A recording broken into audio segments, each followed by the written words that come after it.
ಬಿಡುಗಡೆ ಆಗ್ತಾ ಇದೆ.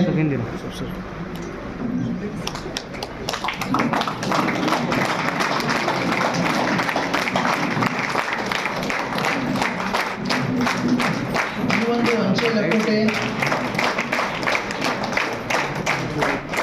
ಖರೀದಿಗೂ ಕೂಡ ಲಭ್ಯವಿದೆ. ಈಗ ಇದೇ ದೇವಸ್ಥಾನದ ಆವರಣದಲ್ಲೇ ಇದೆ.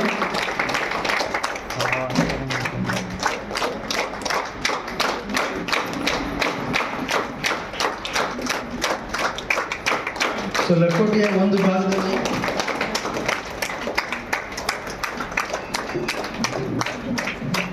ದೇವಸ್ಥಾನದ ಚಿತ್ರ ಹಾಗೂ ಹಿಂದೆ ಅದರ ವಿಶಿಷ್ಟತೆ ಇರುವಂತಹ ಲಕೋಟೆ ಬಿಡುಗಡೆಯಾಗಿದೆ.